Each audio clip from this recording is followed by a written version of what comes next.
महाराष्ट्राच्या मातीला लाभलेल्या छत्रपती शिवाजी महाराज, छत्रपती संभाजी महाराज या थोर महापुरुषांमुळे आपण खूप सारे आनंदाचे क्षण अनुभवत आहोत. परंतु या महापुरुषांच्या आयुष्यात काही वाईट क्षण देखील आले. त्यातील एक क्षण म्हणजे छत्रपती संभाजी महाराजांचे बलिदान. संभाजी महाराजांनी मुघलांना अक्षरशः सळो की पळो करून सोडले होते. परंतु स्वतःच्याच सेनेतील फितुरीमुळे एका छत्रपतींना आपण मुकलो. त्यामुळे संभाजी महाराजांना अत्यंत वाईट गोष्टींना सामोरे जावे लागले. नमस्कार मित्रांनो, स्वागत आहे तुमचं टुवर्ड्स द अदर वर्ल्ड या आपल्या मराठी यूट्यूब चॅनलमध्ये. आज आपण भेट देणार आहोत पुण्यापासून जवळपास 35 किलोमीटरवर असणाऱ्या तसेच बलिदान स्थळ म्हणून ओळखल्या जाणाऱ्या तुळापूर या गावाला. स्वराज्याचे दुसरे छत्रपती संभाजी महाराज यांचा जन्म सासवडजवळील पुरंदर किल्ल्यावर झाला. लहान वयातच आपल्या वडिलांकडून म्हणजे छत्रपती शिवाजी महाराजांकडून राजकारणाचे धडे शिकून घेतले. औरंगजेब सारख्या बलाढ्य शत्रूला देखील स्वराज्याचा कोणताही भाग जिंकून दिला नाही. अखेर या राजाला स्वतःच्या सेनेतील फितुरांनीच हरवले. रत्नागिरीजवळील संगमेश्वर या गावात संभाजी महाराजांना मुघल सेनेकडून कैद करण्यात आले.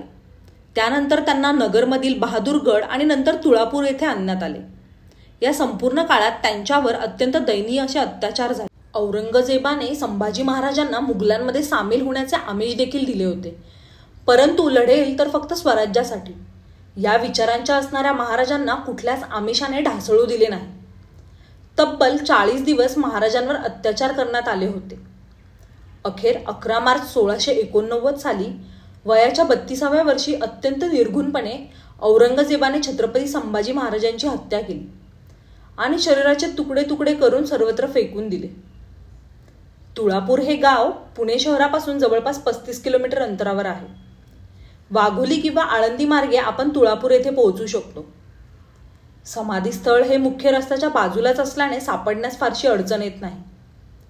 प्रवेशद्वाराजवळ पोहोचताच आपल्याला 2 मावळे या पवित्र बलिदान स्थळाच्या संरक्षणासाठी कणखरपणे उभे असल्याचे पाहायला मिळते. प्रवेशद्वारातून आतमध्ये गेल्यानंतर उजव्या बाजूला आपल्याला छत्रपती संभाजी महाराजांचा पुतळा पाहायला मिळतो. महाराजांचे दर्शन घेऊन पुढे गेल्यानंतर डाव्या बाजूला कवी कलश यांची समाधी आहे. रत्नागिरीमध्ये जेव्हा संभाजी महाराजांना कैद करण्यात आले त्यावेळेपासून कवी कलश हे महाराजांच्या सोबतच होते. कवी कलश हे संभाजी महाराजांचे खूप चांगले मित्र होते. त्यांच्यावर देखील औरंगजेबाने अमानुष अत्याचार केले. कवी कलश यांना देखील विविध आमिष दाखवून आपल्याकडे करण्याचा प्रयत्न मुघलांकडून करण्यात आला, परंतु ते स्वराज्याशी एकनिष्ठ राहिले. शेवटी याच ठिकाणी त्यांची देखील हत्या करण्यात आली. कवी कलश यांच्या समाधीपासून पुढे गेल्यानंतर आपण संभाजी महाराजांच्या समाधी स्थळाजवळ पोहोचतो. छत्रपती संभाजी महाराजांचे पुत्र शाहू महाराजांनी हे समाधीस्थळ बांधले होते. सुंदर अशा मंदिरासारख्या वास्तूमध्ये संभाजी महाराजांचा पुतळा ठेवलेला आहे. तसेच त्या ठिकाणी या घटनेबद्दल माहिती देखील दिली आहे. तुळापूर हे गाव इंद्रायणी, भीमा आणि भामा या नद्यांच्या त्रिवेणी संगमावर वसलेले आहे. छत्रपती संभाजी महाराजांच्या समाधीस्थळामागे संगमेश्वराचे मंदिर आहे.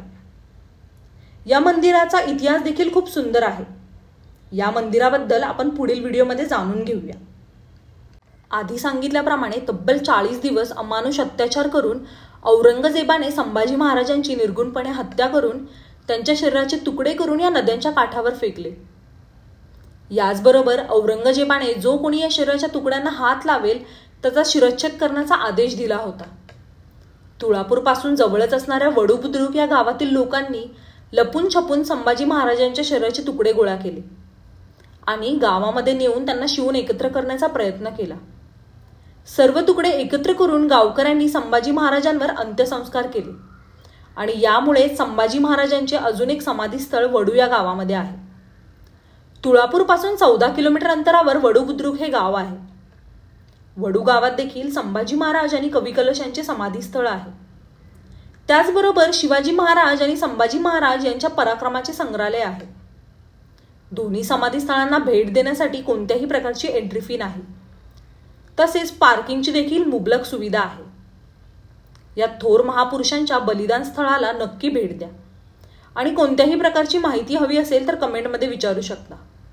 आजचा व्हिडिओ आपण इथेच थांबवूया आणि लवकरच भेटूया पुढील भागात. जय भवानी, जय शिवराय.